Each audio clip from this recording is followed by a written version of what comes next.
Welcome to my channel happy to help. So guys 8.1 exercise trigonometry का class 10th का second question करने जा रही हूँ। फर्स्ट मैं पहले ही आपसे शेयर कर चुकी हूँ। जो छोटे छोटे वीडियोस है मेरे वो इंस्टा पे या फिर यूट्यूब शॉर्ट्स पे आप देख सकते हो मेरे।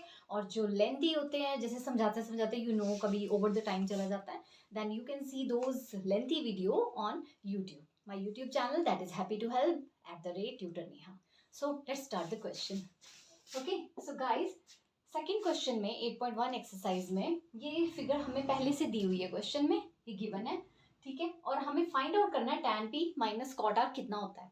अब देखो tan और कॉट दोनों में हमें किसकी जरूरत है, b और p यानी बेस और परपेंडिकुलर की जरूरत है, ठीक है। और b और p आपको पता है पहले क्वेश्चन में मैं थोड़ा इलेबोरेट करके बता चुकी हूँ कि b और p कैसे पता चलते हैं। डिपेंड करता है आपका बेस कौन होगा। बेस डिसाइड करने के लिए आपका 90 डिग्री का परपेंडिकुलर एंड जो आपका एंगल जिसकी आप बात कर रहे हैं, जैसे P है तो P एंगल और परपेंडिकुलर जहाँ पे होंगे दैट इज बेस। जिस लाइन के ऊपर स्टैंड होंगे वो दोनों एंगल, जैसे आप देख सकते हो P की बात हो रही है, that is P here, P is actually here, okay. तो जहाँ पे आपका P है और 90 डिग्री का एंगल है, आप देख सकते हो ये दोनों इस लाइन पे है। So this is our base now. इसको हम बेस की तरह ट्रीट करेंगे। और ये फिर ऑब्वियसली ये स्टैंडिंग, अगर ये बेस है तो ये परपेंडिकुलर हुआ, दोनों स्ट्रेट लाइंस में बनता है 90 डिग्री का एंगल। और ये hypotenuse 10 slanting line, you know that. हमारी ट्राइंगल की साइड्स में से एक भी साइड मिसिंग होती है तो हम क्या लगाते हैं, यस पाइथागोरस थ्योरम।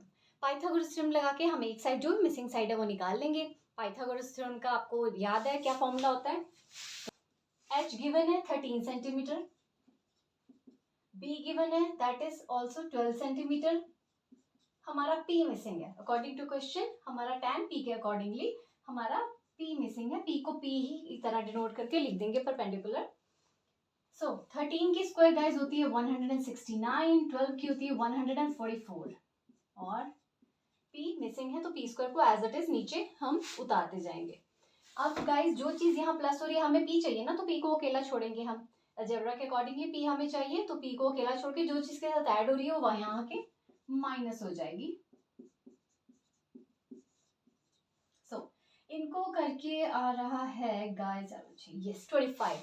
सो आपका P निकला है, P स्क्वायर एक्चुअली निकला है 25।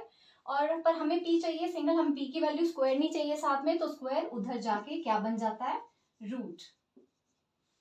स्क्वायरिंग इज इक्वल्स टू के उस साइड जब आती है वो रूट में बन जाती है, कन्वर्ट हो जाती है। और रूट के अंदर 25 को कैसे लिख सकते हैं, 5 की स्क्वायर लिख सकते हैं। 5 की स्क्वायर 25 होती है। स्क्वायर एंड रूट कट जाते हैं, यू नो दैट, क्योंकि जब पेयरिंग होती है बीच में, जैसे ही पेयर में से एक निकल के बाहर आता है तो रूट अपने आप हट जाता है। तो हमारा P निकला है गाइस, परपेंडिकुलर हमारा 5 आ चुका है, 5 सेंटीमीटर। तीसरी साइड भी हमारी आ गई है।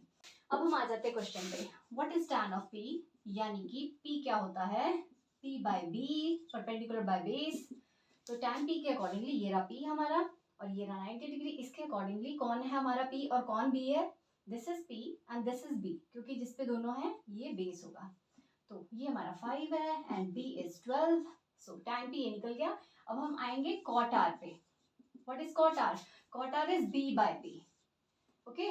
तो अकॉर्डिंग टू R ये देखिए, अब P तो डन हो गया, P का कोई रोल नहीं है तो P को मैंने इरेज कर दिया। अब एंगल R की बात कर रहे हैं, एंगल R और 90 डिग्री के जहां पे होंगे दैट इज बेस। नाउ इसको हम बेस की तरह ट्रीट करेंगे and now this is perpendicular, ठीक है, जो स्टैंडिंग लाइन है, क्योंकि ये राइट एंगल ट्राइंगल है। अगर एक बेस है तो दूसरी स्टैंडिंग लाइन जो है, दो स्ट्रेट लाइन जो है बेस एंड परपेंडिकुलर, तो अगर ये बेस है तो ये परपेंडिकुलर हुआ एंड ये तीसरी स्लांटिंग लाइन हाइपोटेन्यूज हुई, ओके।